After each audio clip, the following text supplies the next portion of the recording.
ሰላም ፍቅር ጤና ይስጥልን ውድ የሀበጋር የክርክር መድረክ የቴሌቪዥን ፕሮግራም ታዳሚዎቻችን እንደምን አላችሁ ለዛሬም አዲስ ርዕሰ ጉዳይ ይዘን ቀርበናል ርዕሰ ጉዳዩን በማስተዋወቅ እንዲሁም ተከራካሪዎቹን በማስተዋወቅ እጀምራለሁ የኢትዮጵያ ኢንዱስትሪያላይዜሽን ለሰራተኛ መብት በቂ ጥበቃ ይሰጣል አይሰጥም በሚለው የክርክር ርዕሰ ጉዳይ ዙሪያ ክርክር የምናደርግ ይሆናል ተከራካሪዎቻችንም አቶ ቴድሮስ ሰማሃኝ በቂ ጥበቃ ይሰጣል ሲሉ አቶ ንጉሴ ነጋሽ በቂ ጥበቃ አይሰጥም ሲሉ ለክርክር ተሰይመዋል አቶ ቴድሮስ ሰማሃኝ የቀድሞ ዲፕሎማትና የሰው ኃይል አስተዳደር ስራ መሪ ናቸው አቶ ንጉሴ ነጋሽ የኮሙኒኬሽን እና የሰው ሀብት ልማት ባለሙያ ናቸው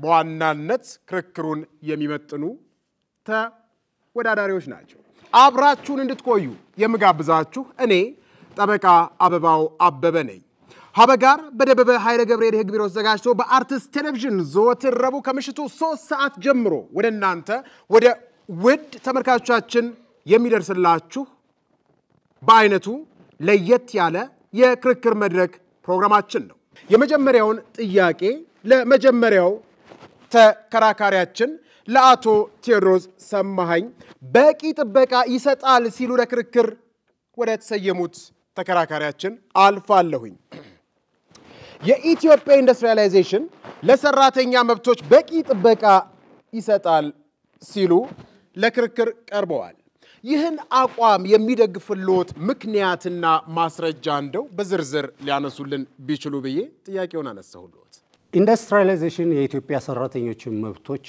በበቂ ያስጠብቀዋል ብዬ ለማለት የተነሳውበትን ምክንያቶች እንደሚከተለው አቀርባለሁ እንግዲህ መብቶች ተብለው በአዋጅ የተሰጡ የሰራተኛ መብቶች አሉ ከእድሜ ጋር ከስራ አካባቢ ደህንነትና ጤንነት ጋር ከአድሎ ነፃ በቅጥርም በደረጃ እድገትም በመሳሰሉት ላይ ከአድሎ ነፃ ሆነው መቀጠር የስራ ስምሪት የማግኘት ወዘተ በኋላ በዝርዝር የምንመጣባቸው ሆኖ እነዚህ በቂ ከለላ ወይም ጥበቃ አግኝተዋል ብዬ ነው የማምንባቸው ብዙ የህግ ማዕቀፎች አሉ አንደኛ በመጀመሪያ ከውጪው ብንጀምር የዓለም ሰራተኛ ድርጅት ወይም በእንግሊዝኛው ILO ብለን የምንጠራው አባል አገር ነች እና የድርጅቱን 187 ኮንቬንሽኖችና ስምምነቶች ተቀብላ የብሔራዊ ህጎቿ አካል አድርጋ እየሰራችባቸው ናቸው ያሉትና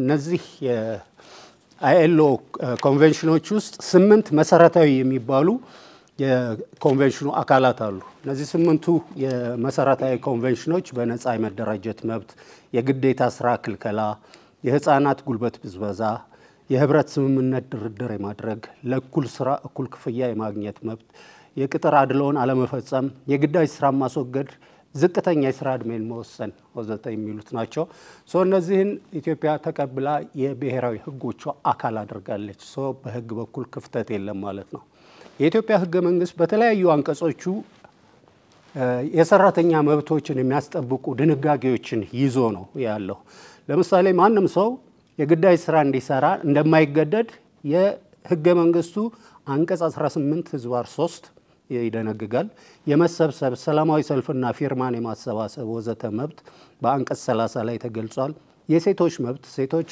በሁሉም መስክ ከወንዶች ጋራ እኩል ናቸው በሚል አንቀጽ 35 በግልጽ አስቀምጦታል ሁሉም ኢትዮጵያዊ በመረጠው የሙያ መስክ በአገሪቱ ውስጥ በመረጠው አካባቢ በስራ የመሰማራት መብት እንዳለው ደግሞ በአንቀጽ 41 ላይ በግልጽ ተቀምጧል ማለት ነው ህገ መንግስታዊ ከለላ አለው የሰራተኞች መብት ማለት ነው ከዛ ሲወርድ ያሰሪና ሰራተኛ አዋጅ የሚባል አለ ያሰሪና ሰራተኛ አዋጅ ቁጥር 1156 ህዝባር 2011 በርካታ ድንጋጌዎች ልክ እንደዚሁ የሰራተኞች መብት በማስከበር ደረጃ ይዞ ነው የሚገኘው ለምሳሌ በቀን ከ8 ሰዓት በሳምንት ደግሞ ከ48 ሰዓት ያልበለጠ የስራ ሰዓት እንዲኖር በዚህ አዋጅ ተደንግጓል ልዩ ልዩ ፈቃዶችን የማግኘት መብት ለምሳሌ ለምሳሌ ቃሎት ይቀጥሉ እሺ ለምሳሌ የወሊድ የህመም የጋብቻ ወዘተ ፈቃዶች የማግኘት መብት በዚህ አዋጅ ውስጥ ተደንግጎ ነው የሚገኘው።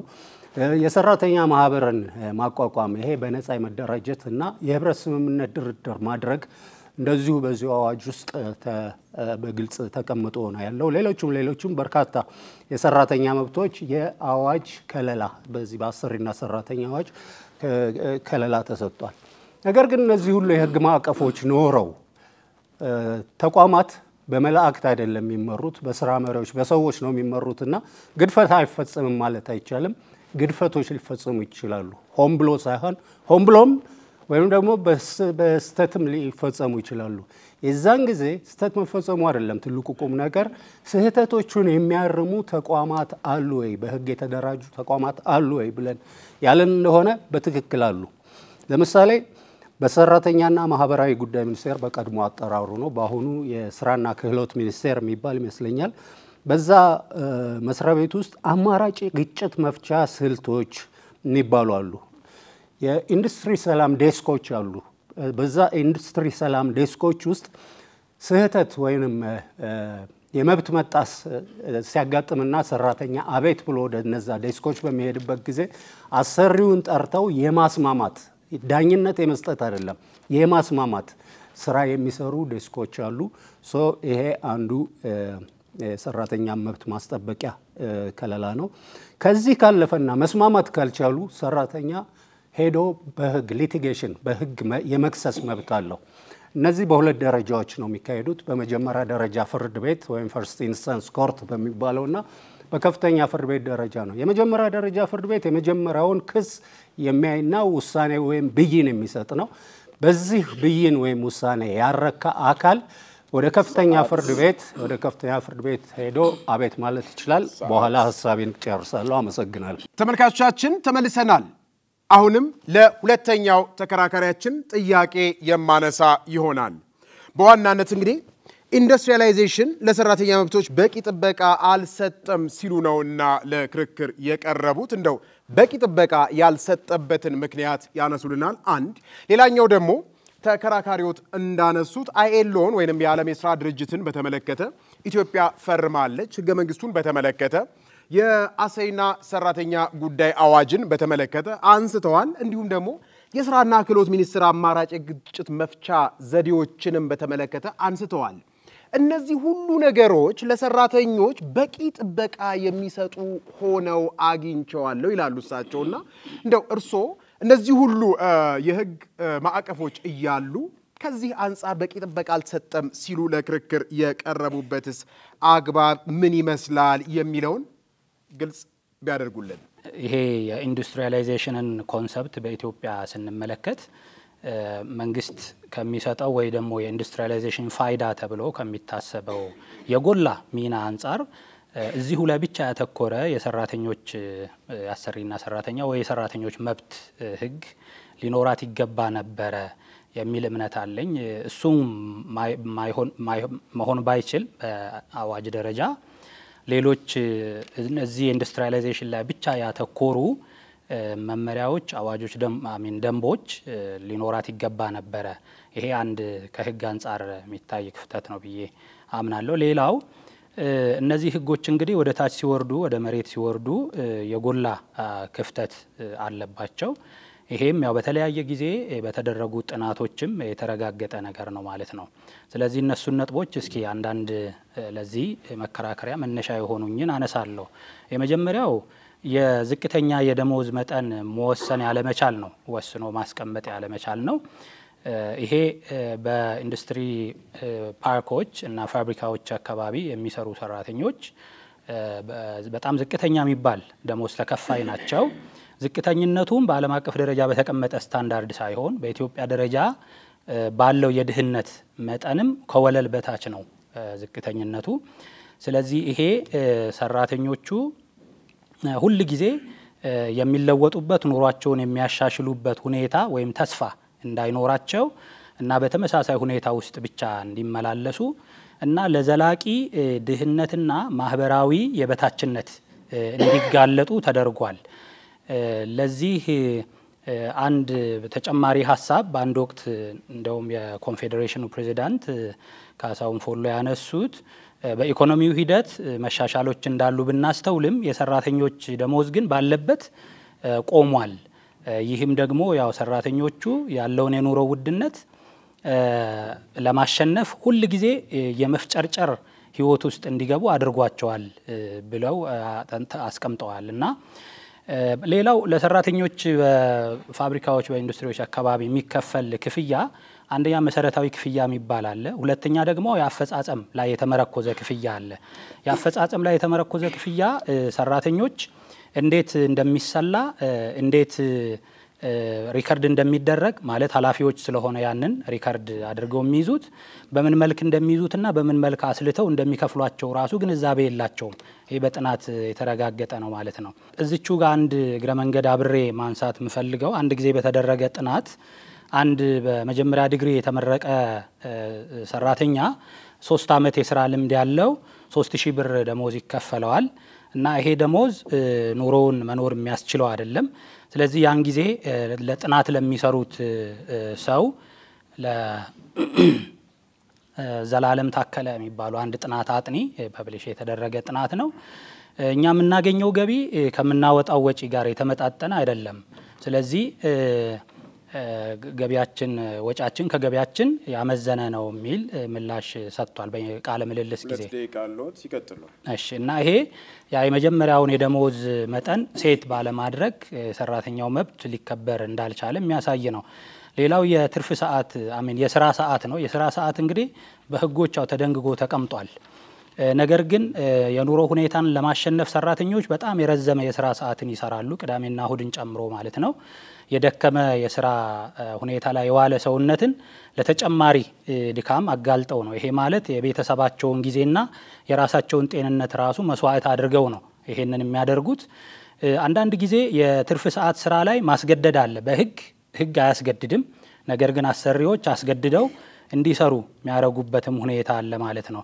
ስለዚህ ይሄ ከትርፍ ስራ ሰዓት ከተደነገገው ውጪ የሰራተኞችን መብት የሚጋፋ ነው ማለት ነው። ይሄንን በተመለከተ አንዴ በተደረገ ጥናት 80% የሚሆኑ ኢንተርቪው ቃለ ምልልስ ወይ ደግሞ ጥናቱ ላይ የተሳተፉ ሰራተኞች የሥራ ሰዓት የትርፍ ሰዓት ክፍያ የሚመዘገበው በምን መልክ እንደሚመዘገብ በምን መልክ ተሰልቶ ክፍያ እንደሚከፈላቸው ራሱ አያውቁም። ማለት የግንዛቤ ፈጠራ ችግርም አለ ማለት ነው።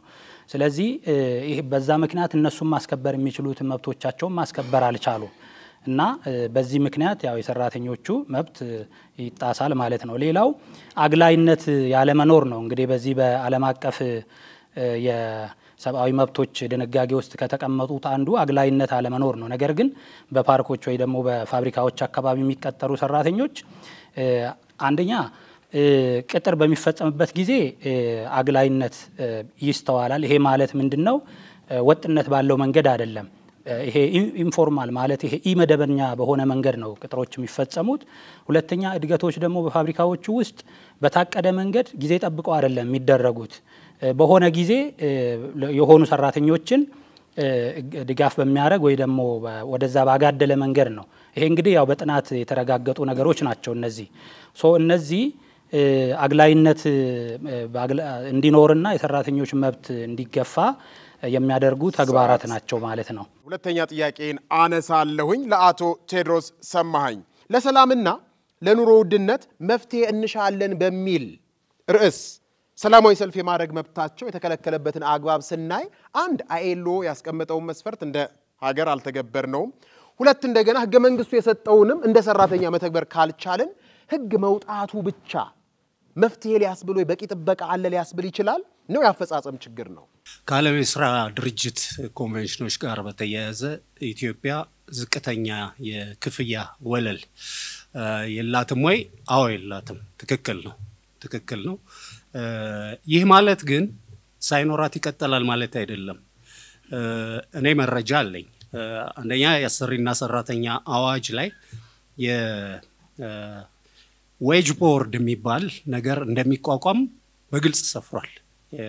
2011 የወጣው የአሰሪና ሰራተኛ አዋጅ ላይ የዌጅ ቦርድ እንደሚቋቋም ለዚህም እንቅስቃሴ ተጀምሯል። በነገራችሁ ላይ ምናልባት የሰራተኛ ማህበር ከኮንፌዴሬሽን ተወካዮች ያውቁታል ብዬ አስባለሁ። በእነሱም ግፊት ጭምር ነው ይሄ ዌጅ ቦርድ እንዲቋቋም ጥረት ወይም እንቅስቃሴ ላይ ያለው ማለት ነው። ያ ማለት እስከዚህ ደቂቃ ድረስ ዝቅተኛ የክፍያ ወለልን ኢትዮጵያ አልመሰረተችም። ይሄ ድክመት ነው። ምንም በግልጽ የምቀበለው ነገር ነው። ድክመት ነው። ምክንያቱም የክፍያ ልዩነትን ከድርጅት ስለሚፈጥር ማለት ነው። ነገር ግን አሁን የዝቅተኛ ክፍያ መጠን አለመወሰኑ ይሄን አክል ኢንዱስትሪ ሊያናጋ ወይንም ደግሞ የሰራተኛ መብት ጥሷል በሚባል ደረጃ ምክንያቱም ክፍያ እኮ የሰራተኛ መብቶች አንዷ እኮ ፓርት ነች። በጣም ብዙ የሰራተኞች መብቶች እኮ አሉ። የመደራጀት ነፃነት አለ። ዝቅተኛ የመቀጠሪያ እድሜ የሚባል አለ 18 ዓመት። በግዳጅ ስራ ያለ መስራት መብት አለ። የህፃናት ጉልበት ብዝበዛ የሚባል እነዚህ ሁሉ መብቶች ናቸው። ክፍያ አንዷ የሰራተኛ መብት ነች። ኢንዱስትሪያላይዜሽን አካባቢ ላሉ ሰራተኞች ግን ዋና ጉዳያቸው ክፍያ ነው። ተቀጥረው በሚሰሩበት ጊዜ ማለት ነው። ስለዚህ ዋናውን አስኳሉን ጉዳይ ነው ማለት ነው። ላይና ታች በመሆን ማግኘት ያለባቸውን ሳያገኙ እየቀሩ መብታቸው እየተጣሰ ያለው ማለት ነው። ኦኬ ክፍያን ማሳነስ አይደለም። በነገራችሁ ላይ ክፍያ ላይ ብቻ እንዳናተኩር ነው። የሰራተኛ መብት ሲባል በጣም ሰፊ ነው። ስለዚህ ክፍያ ከዋናዎቹ አንዱ ነው። ትክክል ነው። ቀበላለሁ ተከራካሪ ያሉት። ምናልባት አያይዘውም ለእኩል ስራ እኩል ክፍያ የሚለው የኮንቬንሽኑ መሰረታዊ ዓላማ አይደለም ወይ? እንደ ሀገር ይሄኛውን አለመቀበላችን በራሱ ኮንቬንሽኑን ሙሉ በሆነ ሁኔታ ተቀብለነዋል ወይ ተግብረነዋል ሊያስብል ይችላል ወይ የምትለዋንም ቢያዩልን። ለእኩል ስራ እኩል ክፍያ የሚባለው በተቋም ደረጃ እኔ እስከማውቀው ድረስ ማለት ነው። በመንግስትም በግልም ድርጅቶች ሰርቻለሁና በተቋም ደረጃ ለእኩል ስራ እኩል ክፍያ አይጣስም፣ አልተጣሰም። ለምሳሌ እንበልና የጥበቃ ሰራተኛ ልንቀጥር ብንፈልግ የስራ ልምዱና ትምህርት ችሎታው ተመሳሳይ ሆኖ ወጥቶ ያለ በሁለት የተለያየ ደሞዝ የሚቀጠርበት አግባብ የለም። ነገር ግን ተቋምን ከተቋም ጋር አነጻጽረን ስናየው በደንብ መክፈል የሚችሉ ተቋማት አሉ። የገንዘብ አቅማቸው ጠንካራ የሆነ በመካከለኛ ደረጃ መክፈል የሚችሉ አሉ። ዝቅተኛ ክፍያ መጠን። ስለዚህ ዘበኛ እነዚህ ሶስት አቅም ያላቸው ተቋማት ሲቀጥሩ በተለያየ ደሞዝ ይቀጥራሉ ካላቸው የገንዘብ አቅም አኳያ። ግን የኛ ጥያቄ ምንድነው? በሀገር አቀፍ ደረጃ ዝቅተኛ የደሞዝ ወለል የሚባል ሴት መደረግን ይደግፋሉ እርሶ? እደግፋለሁ። እንቅስቃሴም ተጀምሯል እንዳልኳችሁ። አንድ ጥናት አሁን እንደሚያሳየው አሁን ያሉት ተቋማት ውስጥ ተመሳሳይ ክፍያ ለተመሳሳይ ስራ አለ የሚለውን ግን አያሳይም።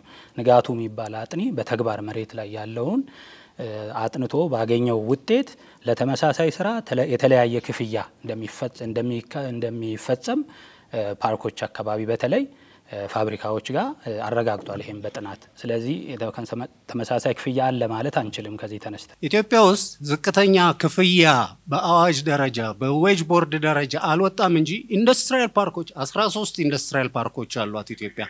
ዝቅተኛ ክፍያ እነሱ ጋር ተደንግጓል አለ። ያ ማለት ለኩል ስራ እኩል ክፍያ የሚለው መርህ ይበልጥ እንደውም ከሌሎች ከኢንዱስትሪ ፓርክ ውጪ ካሉ ኢንዱስትሪ ፋብሪካዎች ይልቅ ኢንዱስትሪ ፓርኮች ውስጥ ዝቅተኛ የሚሆን እንጂ አወያያችን እንዳሉት ዝቅተኛ የሚሆን እንጂ ዛጋ ተደንግጎ ነው ያለው። ገቢ ግብርን በተመለከተና ሰላማዊ ሰልፍ የማድረግ መብታቸውን ለመጠየቅ ሰላማዊ ሰልፍ የመውጣት ህገ መንግስቱና አፈጻጸሙን እንዲያዩልን። ይሄ ነገር ተፈጽሞ ከሆነ ትክክል አይደለም። ከህግም ከሞራልም አኳያ ማለት ነው። መብትን መጠየቅ ነገር ይሄ ተፈጥሯዊም ህጋዊም መብት ነውና መረጃው የለኝም ሶሪ ስለመከልከሉ መረጃው የለኝም። ተደርጎ ከሆነ ግን ስህተት ነው። ስህተት ቅድም ለመጥቀስ ሞክሬያለሁ። ስህተት አይፈጸምም ማለት አይደለም። በተቋማት ደረጃም ኢቭን በመንግስት ደረጃም ስህተት ሊፈጸም ይችላል። ስህተት እንዲታረም የሚሆንበት መደላድል ወይም ደግሞ የህግ ስርዓት አለ ወይስ የለም ነው። ያ የህግ ስርዓት ስህተቱን ያርማል ወይስ አያርምም ነው። ቅድም ያልኳቸው የህግ ተቋማት አሉ ለዚህ ፐርፐዝ ተብሎ የተቋቋሙ። የመብት መጓደል ሲኖር ጣልቃ ገብተው የሚያርሙበት እድል አለ ማለት ነው። አሁን ደግሞ ለሁለተኛው ተከራካሪ ሁለተኛ ጥያቄ አነሳለሁኝ። የመንግስትን እቅድና የሰራተኛውን ፍላጎት በምን መልኩ እናጣጥመው? አንዳንዴ ምን ይሰማል? ሚኒመም ዌጅ ሴት አለማድረግ በራሱ ትርፋማ የሆነ የኢንቨስተሮችን ፍላጎት ማሟላት ነው ብለው የሚያስቡ አሉ። ቀደም ያነሱት አጥኚም ይሄንን ይገልጹታልና የመንግስት አቋም ከሆነ አንድ፣ ሌላኛው ደግሞ የሰራተኞች ፍላጎት ደግሞ በዛ አንፃር አለ። እንዴት ይታረቅ ይሄስ? በዚህ ሁሉ ስርዓት በመላበት ሀገር ላይ ስለው ሚኒመም ዌጅን መጠየቅ በራሱ ቅንጦት ወይ ቅብጠት ነው ብሎ የሚያስቡስ ካሉ ምን ያስባሉ? እርሶ ምን ይመልሳሉ? እሺ አመሰግናለሁ። ከዚህ ከዝቅተኛ ክፍያ ወለል ማስቀመጥ አለመስቀመጥ ኢንቨስተሮችን እንደ መሳቢያ መንገድ ተደርጎ አብሮ የሚነሳ ከሆነ አክቹሊ ያው ሌሎች ከዚህ ጋር ታሳቢ የሚደረጉ ነገሮች አሉ። ኢንቨስተሮችን ለመሳብ እዚህ ጋር ተጨማሪ የስራ እድሎችን መፍጠር እና ብዙ ሰዎች የስራ እድል እንዲያገኙ ማድረግ ከዚህ ጋር ተያይዘው የሚታዩ ነገሮች ናቸው። ነገር ግን እነዚህ ነገሮች በሙሉ የሰራተኞችን መብት አሳልፎ በመስጠት መሆን የለባቸውም የሚል እምነት አለኝ። ኢንዱስትሪያላይዜሽን ፖሊሲያችን የተቀዳው በዋናነት ሩቅ ምስራቅ አካባቢ ካሉት አንዱ ለምሳሌ ከኮሪያ እና ከመሳሰሉት ሀገሮች ነው። እነዚህ ሀገሮች ወደ ኢንዱስትሪያላይዜሽን ሲስተም ሲገቡ ከሰራተኞች መብት ጋር በተያያዘ አሁን ኮሪያ ለምሳሌ ብንወስድ የሰራተኞችን ሚኒመም ማለት ዝቅተኛ የክፍያ መጠን ደንግጋለች። ሁለተኛ ደግሞ ሰራተኞች ወደ ኢንዱስትሪ ፓርክ የሚገቡት ምን አይነት ሰራተኞች ናቸው መሆን ያለባቸው የሚለውን ቀድማ ክሊርሊ አስቀምጣ በግልጽ አስቀምጣ እሱን ደግሞ ሰርታበታለች እንደ መስፈርት ማለት ነው። ለምሳሌ አቅማቸውን የመገንባት እንደገና ደግሞ አመለካከታቸውም ከዛ ጋር የተስማማ እንዲሆን በማድረግ ማለት ነው። ስለዚህ እንደነዚህ አይነት ነገሮችንም በማድረግ ሰራተኞቹ በአንድ በኩል የራሳቸውን መብት እንዲጠይቁም እንዲያስከብሩም አቅም መገንባት ይቻላል። ሁለተኛ ደግሞ እነዚህኑ ወደ ሀገር ውስጥ የሚመጡ ባለሀብቶችን ደግሞ በቅርበት በመከታተልና በመነጋገር በማወያየት በተከታታይነት ማለት ነው እነዚህ አነስተኛ የሆኑ መብቶች እንኳን እየተከበሩ እንዲሄዱ ማድረግ ይቻል ነበር። ለአብነት አሁን ሌላው እንደ መብት ቅድም ባልኩት ዓለም አቀፍ ሰራተኞች መብት ድንጋጌ ላይ ከተቀመጠው ምቹ የሆነ የሥራ ሁኔታ መፍጠር ነው። ይሄንን በተመለከተ ከባድ የሆነ የሥራ ሁኔታ በኢንዱስትሪ ፓርኮች ፋብሪካዎች አካባቢ እንዳለ አሁንም ጥናቶች ያሳያሉ በተጨባጭ ማለት ነው። ለምሳሌ የሥራ ሰዓት ማለት ይሄ የትርፍ ሰዓት ስራዎችን መስራት በራሱ አድካሚ የሆነ ሁኔታ ውስጥ ውሎ ሰራተኞች በተጨማሪ ረጅም ሰዓት እንደገና ደግሞ ቅዳሜና እሁድ ይሄ ምቹ ያልሆነ የሥራ ሁኔታን የሚፈጥር ነው አንዱ ማለት ነው። ይሄ ለህመም የሚዳርጋቸው ነው። አይሲቲ ፓርክ ውስጥ የሚሰራ አንድ ሰራተኛ በተደረገ ጥናት አንዴ ይሄ ብዙዎች የማይቋቋሙት የጀርባ ህመምን ጭምር የሚያመጣ አይነት የሥራ ሁኔታ እንደሆነ ገልጿል። እና ይሄንን አሁን ማስቀረት ማስወገድ ይቻላል እንደነዚህ አይነት ነገሮችን ማለት ነው። የሥራ አካባቢ ላይ ለምሳሌ አሁን ከመጸዳጃ ቤት ጀምሮ የሴትና የወንድ መጸዳጃ ቤት ለይተው የማያዘጋጁ ወደታችን ነውረድ ካልን ማለት ነው። የመጠጥ ውሃ የሌላቸው ምግብ መመገቢያ ቦታ እንኳን የማያመቻቹላቸው እነዚህ የሥራ ሁኔታውን ምቹ ካለ ማድረግ ባሻገር የስነ ልቦና ተጽዕኖ እና በቀጣይነት የማህበራዊ በታችነት ስሜት እንዳድርባቸው ነው ሰራተኞችን የሚያደርገው ማለት ነው። ስለዚህ አሁን እንደነዚህ አይነት መብቶቻቸው ይሄንን ኮምፕሮማይዝ በማድረግ ማለት ይሄንን በማቻቻል መሆን የለበትም። ባለ ሀብቶች የሚሳቡትና ስራ ማለት ይሄ ኢንቨስት እያደረጉ ኢኮኖሚን የሚያሳድጉ የውጭ ምንዛሪ የሚፈልገው ምንድነው? ብዙ ጊዜ እንደውም ይሄ ሬጉላቶሪ ቦዲስ የሚባሉ አሉ አይደል? የቁጥጥር አካላት እነዚህ ነገሮች ሁሉ መተው እንዳይቆጣጠሩ የሚከለክሉ የውጭ ድርጅቶች እንዳሉ በብዙ መልኩ ብዙ ጊዜ ጥናት አቅራቢዎች የሚናገሩትም ነው። ያም ከምን አንፃር ነው ተብሎ ነው የሚታሰበው? እንደው በኢንዱስትሪያላይዜሽን ምቹ ሁኔታና ኢኮኖሚን ማጎልበትና የሥራ ዕድል ፈጠራ ስላለ ያንን አለማየታቸው በራሱ ወይንም ያንን እንዳያዩ አለመፍቀዳቸው በራሱ የዚህ አንዱ አካሄድ ነው ብለው የሚያስቡ አሉ። ቀደም እንዳነሳሁት ኢንዱስትሪያላይዜሽን በተመለከተ 2 ደቂቃ አሉት። የእርሶስ ሐሳብ ምን ይሆናል? ተመሳሳይ ስለሆነ ነው ሐሳቡ። አዎ አሁን እዚህ ላይ የሬጉላቶሪ ማለት የመንግስት አካላት ለአብነት የሰራተኛና ማህበራዊ ጉዳይ አሁን ደግሞ የሥራና ክህሎት ሚኒስቴር በጥናት እንደተረጋገጠው ለዘብተኝነት የማሳየት በእንደዚህ አይነት ጉዳይ የአሰሪና ሰራተኛ ማህበራት ኮንፌዴሬሽን በራሱ እዛ አካባቢ ላይ የጠነከረ አይነት እንትን ቁጥጥር ወይ ተግባቦት እንዳይኖረው ሁኔታዎችን ማከላከያ አይነት ሁኔታዎችን የማስቀመጥ ተግባራዊ የሆኑ ሁኔታዎች በጥናት ተረጋግጠዋል። እነዚህ ተጨባጭ ብናረጋው በየትኞቹ ጥናቶች መቼ በተደረጉ ጥናቶች ለምሳሌ 2023 ላይ ቺካጎ ዩኒቨርሲቲ ፕሬስ ላይ የታተመ አንድ ጽሁፍ ማለት አንድ ጥናት ይሄንኑ ነገር ነው የሚያረጋግጠው። እንኳንስ አይደለም እነዚህ አካላት የሰራተኞች መብት ተከራካሪ ድርጅቶች በራሳቸው እነዚህ ፋብሪካዎች ውስጥ ምን እንደሚካሄድ ዝምታን እንዲመርጡ የተገደዱበት ማለት ነው። እዛ ውስጥ ያለውን ሁኔታ መረዳት መገንዘብና አስፈላጊ የሆነ እርምጃ እዛ ላይ እንዲወሰድ ከማድረግ ራሳቸውን የቆጠቡ እንደሆኑ ይሄንኑ ያሳያል። አንድ የህግ ባለሙያ ይሄንን በተመለከተ ይሄን ሁኔታ ከገለጸ በኋላ ማለት ነው ካሊድ የሚባል የህግ ባለሙያ የሰራተኞች መብቶች ተሟጋች ድርጅት ጠበቃ ነው። እነዚህ ድርጅቶች ቅድም ያልኩትን ማለት ነው እዚህ መተው ኢኮኖሚ ላይ እንዲሰሩ ኤክስፖርትም እንዲያስገኙ ሲደረግ የሰራተኞች መብት አሳልፈን ሰተን መሆን የለበትም ብሎ ተናግሯል። ይሄንን ሐሳብ እኔም ጋራዋለሁ ማለት ነው። ስለዚህ እነዚህ መሰረታዊ የሆኑ ነገሮች እንኳን መሟላት ለምሳሌ ሴቶችና ወንዶች በስራ ሁኔታ ብንመለከት ብዙ ጊዜ ወንዶች ቋሚ የሆነና ክህሎት የሚጠይቅ ስራ ላይ ነው የሚቀጠሩት። ሴቶች ጋር ስንመጣ ግን ምንም ክህሎት የማይጠይቁ እና ደግሞ ጊዜያዊ የሆኑ ስራዎች ላይ እንዲቀጠሩ ይደረጋሉ። በዛው ልክ ደግሞ የከፍያቸውም ሁኔታ ማለት ነው። እንደው አሁን ቀርቶ እንደሆነ አላቅም እንጂ በቴሌቪዥን ጭምር በባለስልጣናት ጭምር በትልልቅ ኦፊሻልስ ጭምር ርካሽ የሰው ጉልበት ያለባት ሀገር ስለሆነች ምቹ በሆነ ሁኔታ ኢንቨስተሮች መተው ሊያለሙባት ይችላሉ ሲሉ በሚያምር ድምጻቸው ማስታወቂያ የሚሰሩ ሰዎችም ሲናገሩ ይታያል።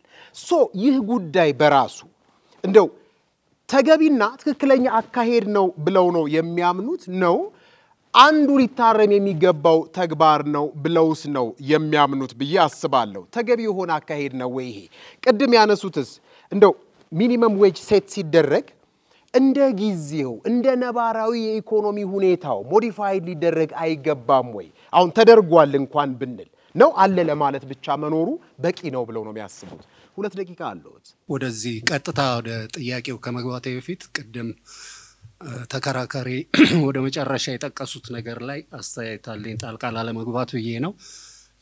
ሴቶችና ወንዶች ሲቀጠሩ ሴቶች ዝቅ ባለ ስራ መደቦች ሙያ ክህሎት በማይጠይቁ ወንዶች ግን ደግሞ ከፍ ባለ ቦታ ላይ ነው ብለው ያሉት እኔ መሰረታዊ ስህተት ነው ባይ ነኝ። መሰረታዊ ስህተት ነው።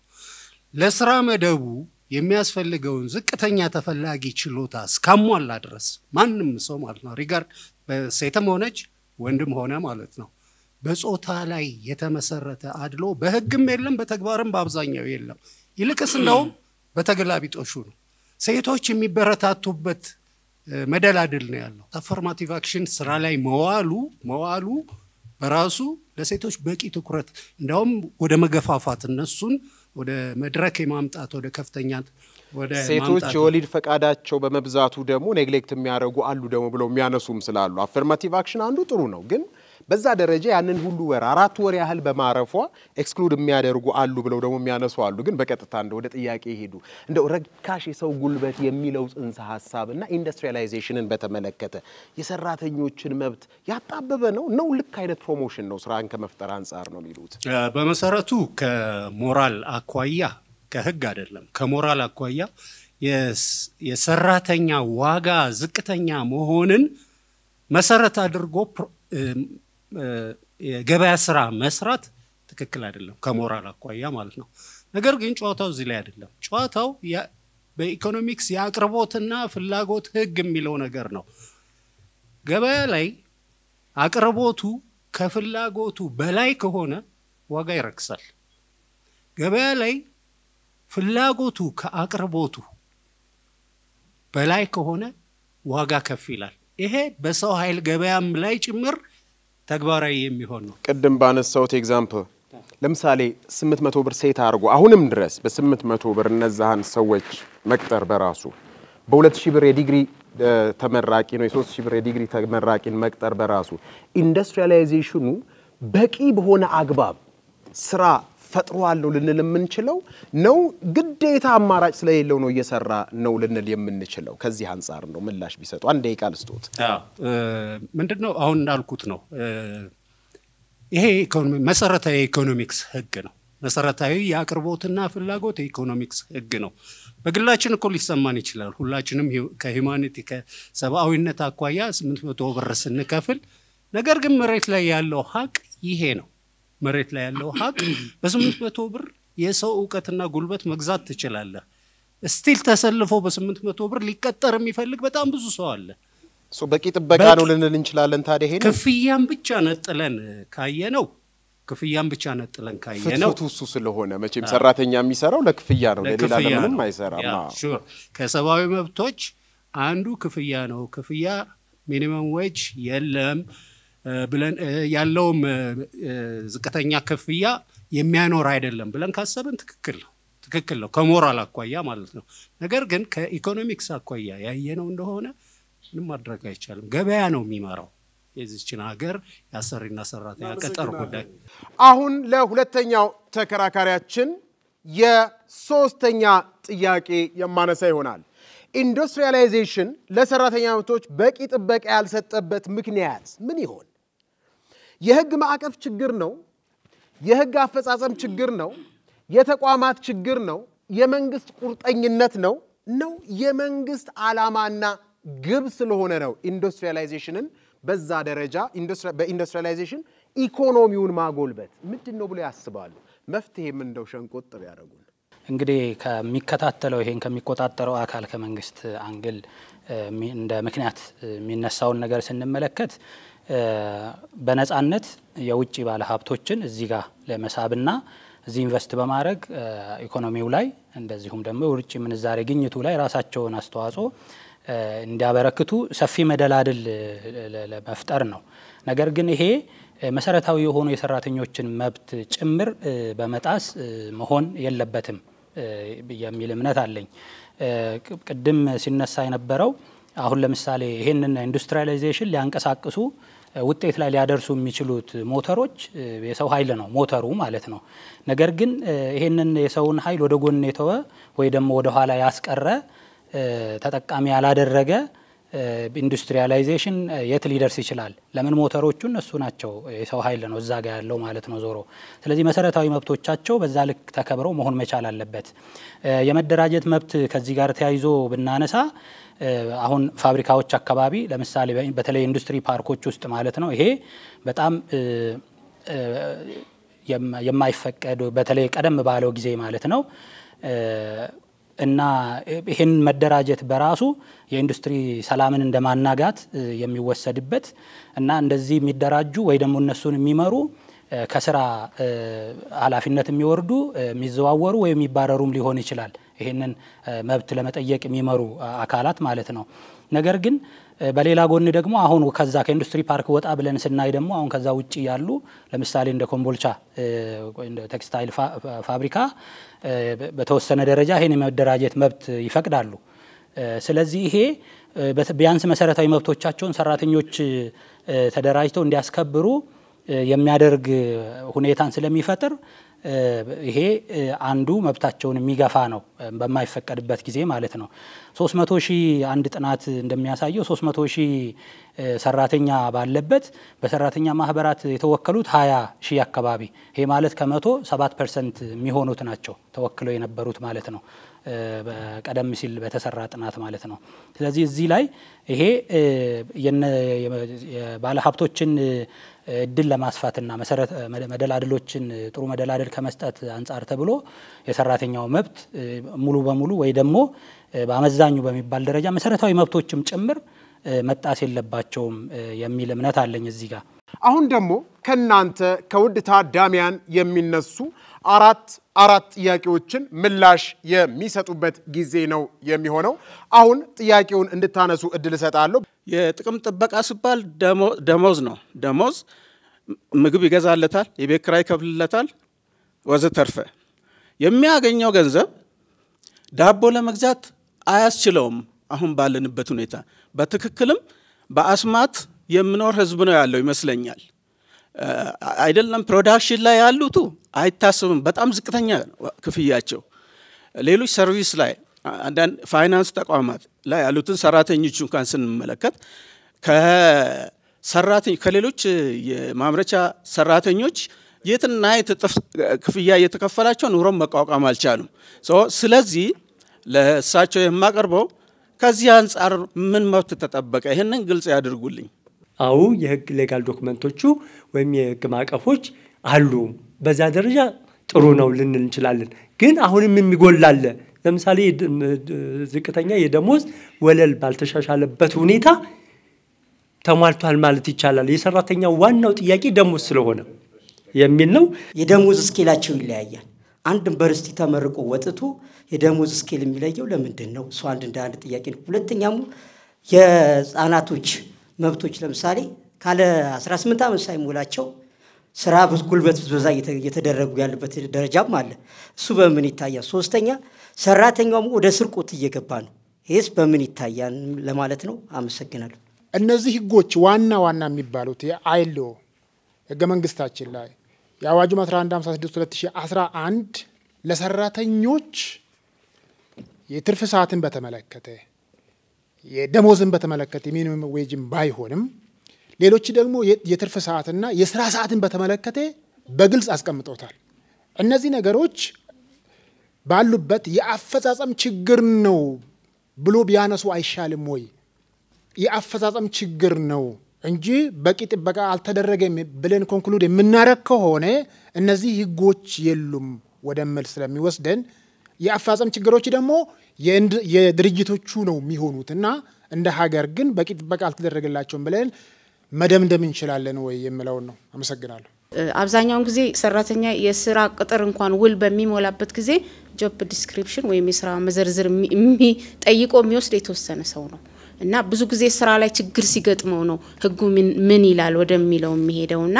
መጀመሪያ ግንዛቤ መፍጠሩ መብትና ግዴታውን ማወቅስ አይቀድምም ወይ ይሄንንስ የማሳወቅ ግዴታ የማን ነው የሚለው እንዲመልሱልኝ ነው አመሰግናለሁ እሺ አመሰግናለሁ እንግዲህ እንደሚታወቀው በኢንዱስትሪያላይዜሽን ውስጥ የሚሆን በሌሎች የሥራ ተቋማት ውስጥ የሰራተኞችን መብት ለማስከበር ሲባል የተቋቋሙ ሁለት ተቋማት አሉ እነኚህ ተቋማት በትክክል ስራቸውን ሰርተዋል ወይ በርሷ አረዳድ ሰርተዋል ወይ የሰራተኞችን መብት ለማስከበር ችለዋል ወይ እየተንቀሳቀሱ ነው ወይ ካልሆነ ደግሞ የነሱ ድክመት ምናልባት በሰራተኛ መብት አለመከበር ላይ የራሱ የሆነ አንድምታ ይኖረው ይሆን ወይም ደግሞ እርሶ ምን ያስባሉ ከዚህ አንፃር የሚለውን በደንብ እንዲያብራሩ ይልን ለመጠየቅ ነው አመሰግናለሁ አሁን አራት ጥያቄ ተነስቷል በዋናነት ምላሽ የተቸራቸውም አሉ የሳቸው ጥያቄዎች ግን 6 ደቂቃ ስላላቸው በዛ 6 ደቂቃ ውስጥ እንደው ፈጠን ብለን ጊዜን ለመቆጠብ ያህል ምላሽ እንድንሰጥ አቶ ቴዎድሮስ ሰማሃኝ ወደ እርሶ ለነፍስቲ ወደ ተነሱ ጥያቄዎች ምላሽ እኔ ወደዚህ ርዕስ ስገባ ያሰሪና ሰራተኛ አዋጅን በደንብ ለማየት ሞክራለሁና ያሰሪና ሰራተኛ አዋጅ የተለያዩ ድንጋጌዎች የተለያዩ የሰራተኛ መብቶችን ያካትታሉ አሁን ከዚህ ውይይት እየተረዳሁት ያለሁት ወደ ክፍያ መብቶች ብቻ የማድላት አይነት ነገር ይሆናል የክፍያ መብት 10 ምናምን የሰራተኛ መብቶች አንዱ ነው ዋናው ሊሆን ይችላል ግን አንዱ ነው ነገር ግን ለምሳሌ ከሰራተኛ ጤንነትና ደህንነት ጋር በተያያዘ ሰራተኞች የሥራ ከባቢያቸው በጤንነትና በደህንነት የተሟላ እንዲሆን በአንቀጽ 12.5 እና አንቀጽ 92 ላይ የሥራው ሲቋረጥ የሥራ ምስክር ወረቀት የማግኘት መብት አንቀጽ 12.8 በሥራ ላይ ያሉ ያስተዳደር ደንቦችን የማወቅ መብት አንቀጽ 14 ከሰራተኛ ማህበር አባልነት ጋር ከሚደርስ ተጽዕኖ ነፃ የመሆን መብት ይሄ አንቀጽ 14 ከጾታዊ ትንኮሳ ወይም ጥቃት የመጠበቅ መብት ይሄ አንቀጽ 14 ነው ተገዶ ስራን ከመስራት የመጠበቅ መብት እያለ ይዘረዝራል በጣም በርካታ ናቸው የክፍያ መብት ከነዚህ ሁሉ መብቶች አንዱ ነው ከዋናዎቹ በርግጥ ነው ልክ ነው አንዱ ነው የሰራተኛ መብቶች ጠበው እየተነሱ ነው ከሚለው ተንደርድሬ ስነሳ ወደ ተነሱት ጥያቄዎች መጣለሁ። የመጀመሪያውና ሁለተኛው ጥያቄ ያነሱት ጥያቄ ከሞላ ጎደል ተመሳሳይ ነው። ከክፍያ ጋር አሁንም ከክፍያ ጋር የተያያዘ ጥያቄ ነው የጠየቁን እና የህጉ በአግባቡ በተግባር አልተተረጎመም ከሚል ጋር የተያያዘ ነው። አዎ ህግን እኮ በተናጥል የሚጥሱ እኮ ሰዎች ወይንም ደግሞ ተቋማት የሉም እኮ ማለት አይደለም። ይኖራሉ። ነገር ግን እነዚህ ተቆጣጣሪ ባለስልጣናት ቅድም የጠቀስኳቸው ለምሳሌ በስራና ክህሎት ሚኒስቴር ውስጥ ያለ የኢንዱስትሪ ሰላም ዴስክ አንድ፣ በዛው በስራና ክህሎት ሚኒስቴር ስር ያለ የክርክር ችሎት አለ። በቃ ችሎት እንደ መደበኛ ፍርድ ቤቶች ያለ ማለት ነው። እነዚህ ሁሉ ሌላ ኢንስፔክተሮች አሉ፣ የስራና ክህሎት ኢንስፔክተሮች አሉ። በየስራ ተቋሙ እየገቡ የስራ አካባቢው ምን እንደሚመስል የሰራተኛ አስተዳደር በአግባቡ በህጉ መሰረት ነው ወይ አይደለም የሚል የኢንስፔክሽን ስራ የክትትል ስራ የሚሰሩ በስራና ክህሎት ሚኒስቴር ውስጥ አሉ።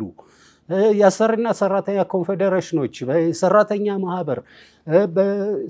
ማህበር በኮንፌዴሬሽን ከዛም በላይ በኢትዮጵያ ደረጃ እንዲሁም ደግሞ በስራ አካባቢዎችም አሉ። የሰራተኛ ማህበር ማለት ለሰራተኞች መብቶችና ጥቅሞች መጠበቅ ጥብቅና የሚቆም ተቋም ነው። ተግባራዊ ነው ግን ፋንክሽናል ናቸው ብለን ማሰብ እንችላለን። በአንጻራዊነት ጠንካራ የሰራተኛ ማህበር ያላቸው ተቋማት አሉ። በዛ ላይ ልፍስፍስ የሆኑና ከማኔጅመንት ጋር የሚወግኑ ያላቸው ይኖራሉ። ኦፍ ኮርስ ኢንዱስትሪያላይዜሽን በተመለከተ እኮ ማህበራት የሏቸውም ቀደም ባለ ጊዜ በተለይ አሁን እርግጥ የስራና ክህሎት ሚኒስቴር እንዲደራጁ ሁኔታዎችን እያመቻቹ እንደሆነ መረጃ አለኝ። ግን ቀደም ሲል ይሄ አልነበረም ነው የመደራጀት መብትም እንደገና እነዚህ አካላት ለብዘብተኝነት በማሳየታቸው የሰራተኞቹ መብት መሬት ላይ ተጥሷል ነው ቅድም ያሳየናቸው። የክፍያ ብቻ ሳይሆን የትርፍ ሰዓት ሌሎች ምቹ ሁኔታ ባለመፍጠርም ይሄ በጥናት የተረጋገጡ ናቸው።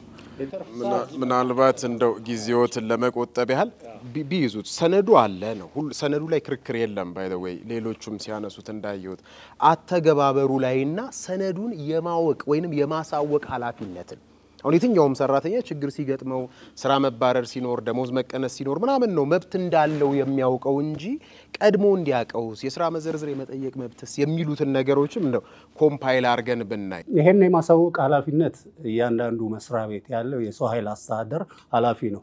በመስሪያ ቤት ውስጥ የመጀመሪያው የቅጥር ተግባር ሲፈጸም የመጀመሪያው ስራ ኦሪየንቴሽን ወይም ኢንዳክሽን የሚባል የማስተዋወቅ መስሪያ ቤቱን የማስተዋወቅ የመስሪያ ቤቱን ህጎች የማስተዋወቅ ስራ ነው። በዛ የመጀመሪያ የቅጥር ሂደት ላይ ሰራተኞች መብትና ግዴታቸውን እንዲያውቁ የማድረግ ስራ መሰራት አለበት። ያ ይሰራል ወይ? ኦፍ ኮርስ ጥናት ይጠይቃል። የትኞቹ መስሪያ ቤቶች ይሰሩታል፣ የትኞቹ አይሰሩትም። ሰራተኛ መብቱን ካወቀ ነገ ለዛ መብቱን ይጠይቃል ተብሎ ስለሚታሰብ እንዳያውቅ ሆን ተብሎ የሚደረግባቸው ሁኔታዎች ሊኖሩ ይችላሉ። አሁንም እናወራው ኤክሰፕሽናል ስለሆኑ ኬዞች ሳይሆን በአጠቃላይ በአመዛኙ ስላሉ ጉዳዮች ነው። ተቋማት የሰራተኞችን መብቶች በመደፍጠጥ ወይንም ደግሞ መንግስትም የዚሁ ተባባሪ በመሆን የውጭ ቀጥታ ኢንቨስትመንትን መሳብ ስራ ይሰራል የሚል ነገር እምነት የለኝም። ይሄ እኮ አርከበ ቁባይ ኢትዮጵያ ኢንዱስትሪያላይዜሽን በኢትዮጵያ ብሎ በጻፉት መጽሐፍ ላይ ክሊርሊ ያስቀምጠውታል። ይሄንን አፕሮች መንግስት እንደሚጠቀም ማለት ነውና የጠቅላይ ሚኒስትር አማካሪ ነበሩ በቅርብ ጊዜ ድረስሳቸው ደግሞ እኔ ልክስ የውጭ ቀጥታ ኢንቨስትመንትን ለመሳብ መንግስት የሚያደርጋቸው ሌሎች የተለያዩ የመሳቢያ ምንጮች አሉ። እዚያው መዘርዘር ከርዕሱ መውጣት እንዳይሆንብን እንጂ ነገር ግን ሰራተኛ መብቶችን መጨፍለቅ ወይም እንዳያውቁ ማድረግ ለውጭ ቀጥታ ኢንቨስትመንት መሳቢያ መሳሪያነት እየተገለገለበት ነው ብዬ ለማመን ትንሽ ቸገራለሁ። ጨርሻው ጥያቄያችን ምንድነው ያለው?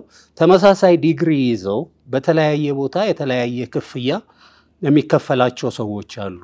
በተመሳሳይ ሙያ በተመሳሳይ ክፍያ።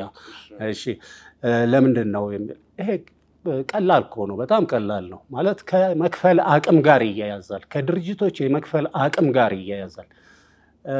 በቀላል ምሳሌ ለማስረዳት ማለት ነው ቦሌ ላይ የምትቀጠር የቤት ሰራተኛና ሌላ ቦታ ላይ ትንሽ በኑሮ ዝቅ ባለ ቦታ ላይ የምትቀጠር የቤት ሰራተኛ እኩል ነው እንደሚከፈላቸው። እኩል እርከን ቢኖራቸው ግን መነሻው እኩል ሊሆን ይችላል። ቢሆን ጥሩ ነበር።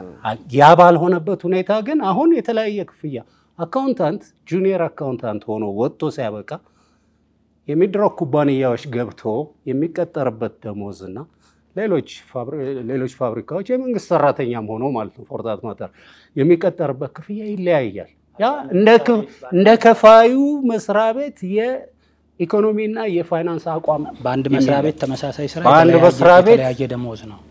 ይሄ ስህተት ነው።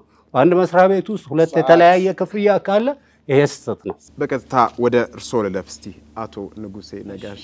ዝቅተኛ የደሞዝ መጠን ያላስቀመጡ ሀገራት ባሉበት ይሄ ህግ የለም ያስብላሉ። በመጀመሪያ ደረጃ እነዚህ የተጠቃቀሱት ህገ መንግስትም ወይ ተያያዥ ህጎች ላይ የተቀመጡት ነገሮች ነው ኢንዱስትሪያላይዜሽን በተለየ ትኩረት በአዋጅ ደረጃ ራሱ ህግ ሊወጣለት ይገባ ነበር የሚል እምነት አለ። አትሊስት ያም ካልሆነ ግን ሌሎች መመሪያና ደንቦች በተለየ መንገድ ለዚህ ሊዘጋጁ ይገባ ነበር የሚል እምነት አለኝ። ሁለተኛ ነገር ይሄ ህግ ተጥሷል የሚለው ጭብጥ ወዴት ነው የሚወስደን? ከዚህ ጋር በተያያዘ ኮሪያ ለምሳሌ ይሄ የኢንዱስትሪያላይዜሽን ኮንሰፕት የተወሰደባት ይሄንን ሚኒመም ዌጅ አስቀምጣለች። ትንሽ የታችኛው የክፍያ ወለል የሚለውን ማለት ነው። ሌሎች አፍሪካ ሀገራትም ውስጥ በተመሳሳይ ማለት ነው። ስለዚህ ይሄ መሆን ባለመቻሉ የሰራተኞች መብት በተለይ ከክፍያ ጋር በተያያዘ በተጨባጭ ተጥሷል ነው ጭብጡ ማለት ነው እዚህ ላይ የሚነሳው። በዛ መንገድ እንዲረዱ ሌላው መብቱን የሚያውቅ ሰራተኛ ምን ያክል ነው? ትክክል ነው። ይሄ ነው ችግሩ እኮ ይሄ ነው። በአንድ በኩል ይሄ መብቱን እንዲያውቅ ማድረግ አለባቸው ባለሀብቶች፣ የቀጣሪ አካላት። እነሱ ደግሞ ለራሳቸው ጥቅም ሲሉ ይሄንን ማድረግ የማይፈልጉ ሲኖሩ ይሄን ተቆጣጣሪ አካል ደግሞ ይሄንን ነገር የመከታተል ግዴታ ወይ ኃላፊነት አለበት። ነገር ግን ቅድም ባነሳሁት ጥናት ንጋቱ የሚባሉ አጥኒ ባገኙት ግኝት እነዚህ አካላት በፊት የሰራተኛና ማህበራዊ ጉዳይ አሁን የስራና ክህሎት ሚኒስቴር ጸጥታን ወይ ለዘብተኝነት ያሳያሉ እዚህ ላይ። ከዚህም አልፎ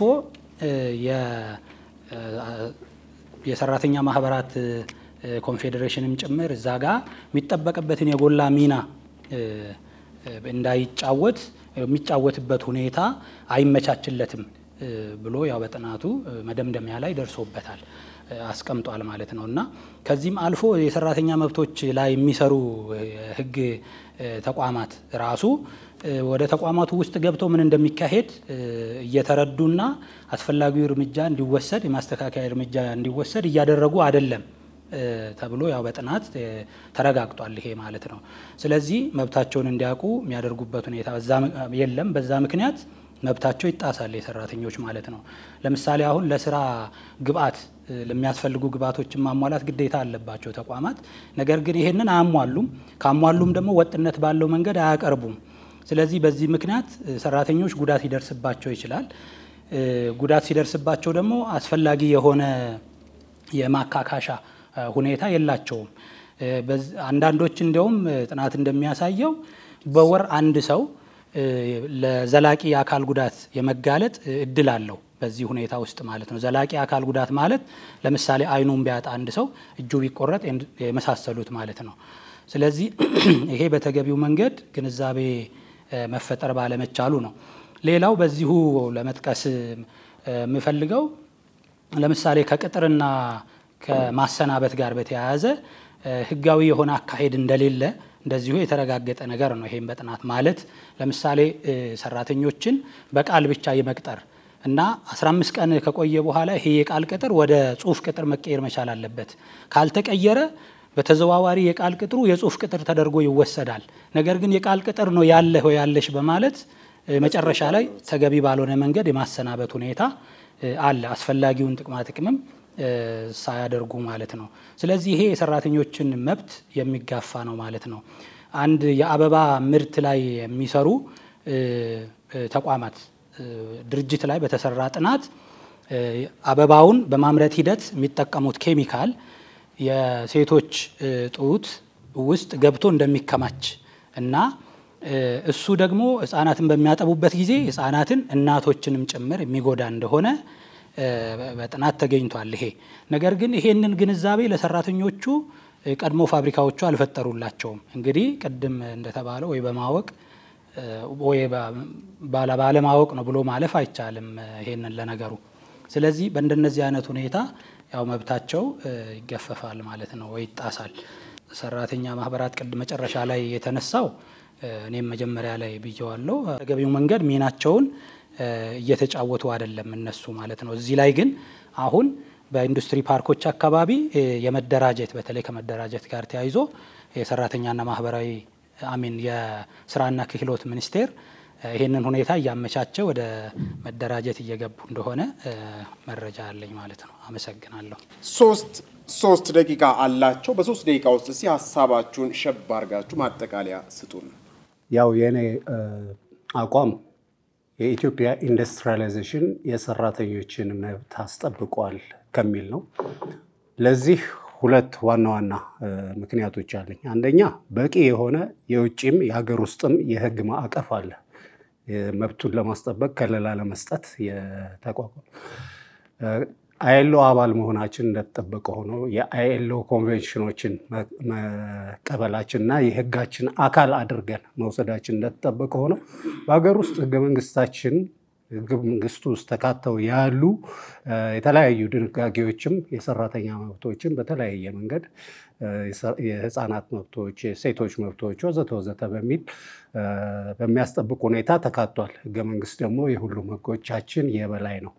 እሱን ተንተርሶ ወደ ታች ስንወርድ የአሰሪና ሰራተኛ ጉዳይ አዋጅ አለ። የአሰሪና ሰራተኛ ጉዳይ አዋጅ አንድ ሰራተኛ በውል ላይ ተመስርቶ ስራ ከቀጣሪ ድርጅት ጋር ሲያደርግ ጀምሮ ያሉት መብቶች እስከ ስንብት ድረስ ያሉት መብቶች በዝርዝር ወደ 17 ቦታዎች ላይ ተጠቅሰዋል።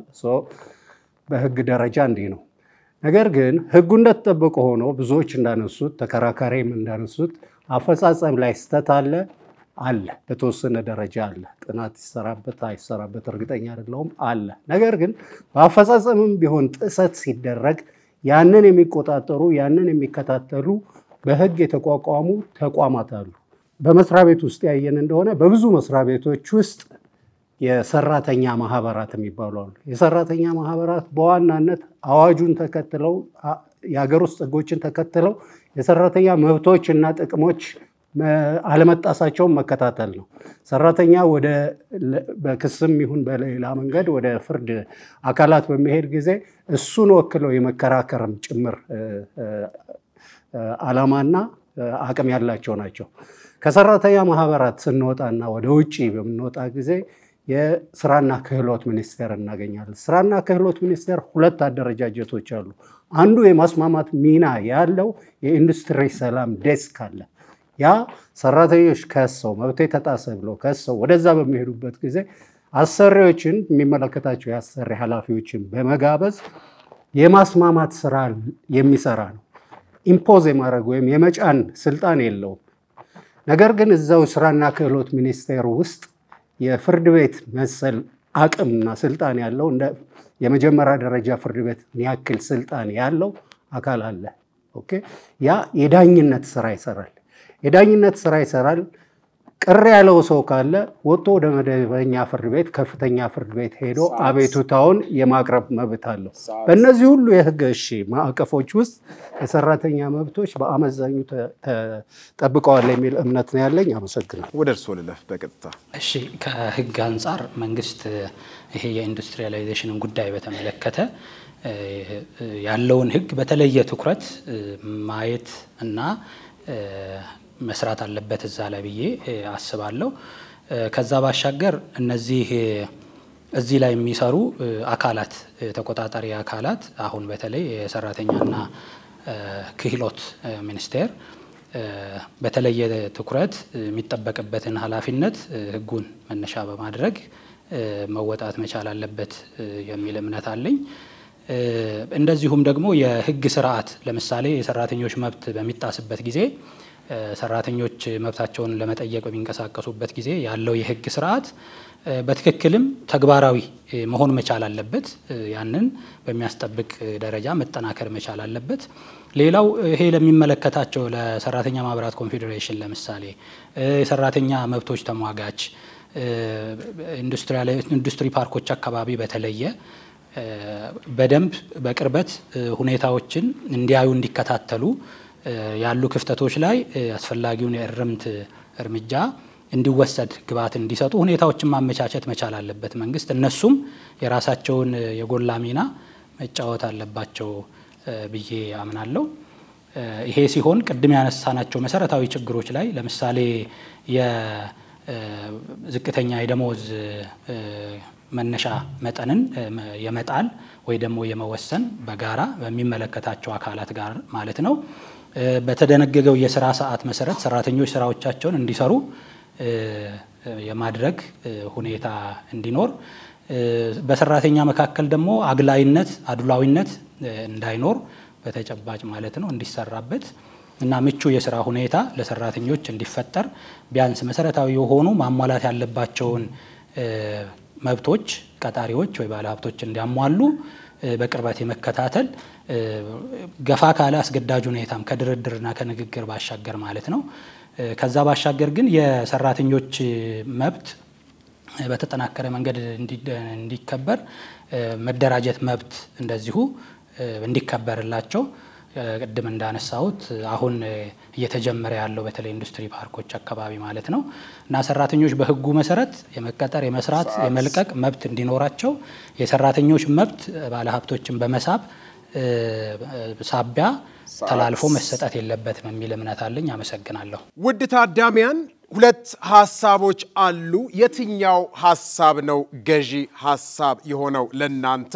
የኢትዮጵያ ኢንዱስትሪያላይዜሽን ለሰራተኞች መብት በቂ ጥበቃ ይሰጣል ሲሉ አቶ ቴዎድሮስ ሰማሃኝ ክርክራቸውን ምክንያታቸውን ከናንተ ለተነሱ ጥያቄ ምላሻቸውን ሰጥተዋልና የሳቸውን ሐሳብ የምትደግፉቱ በዚህ በአረንጓዴው ካርድ ትወከሉልናላችሁ።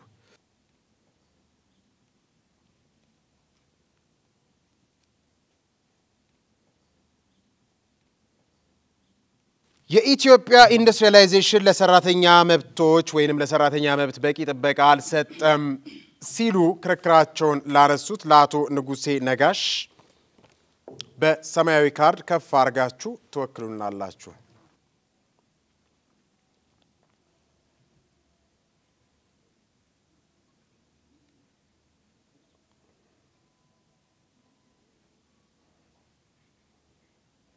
ሐሳብ አልያዝኩም የምትሉቱ ካላችሁ በዚህ በነጩ ካርድ ትወከሉልናላችሁ።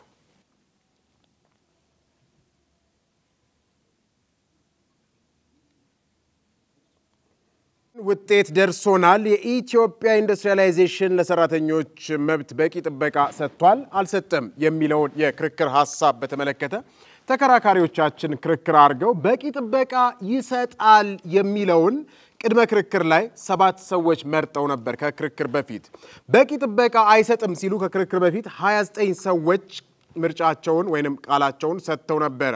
ሐሳብ አልያዝኩም ያሉ 25 ነበሩ። ከክርክር በኋላ ድረ ክርክር በኋላ ማለት ነው በቂ ጥበቃ ይሰጣል ሲሉ የነበሩት 7 ነበሩ። በቂ ጥበቃ ይሰጣል ያሉት ከክርክር በኋላ 4 ሆነዋል። በቂ ጥበቃ አይሰጥም ሲሉ 29 የነበሩት ከክርክር በፊት ከክርክር በኋላ በቂ ጥበቃ አይሰጥም ሲሉ 53 ሆነዋል።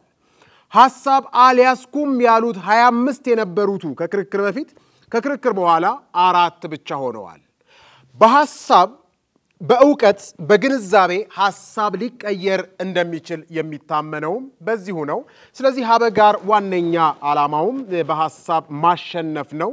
ለለውጥ እንትጋ ስንል የምንሰራው ፕሮግራም በዚሁ ተጠናቋል። ሐሳባቸው ሊለያይ ይችላል ተከራካሪዎቻችን፣ እነሱ ግን አንድ መሆናቸውን በመጨባበጥ ያሳዩልናል።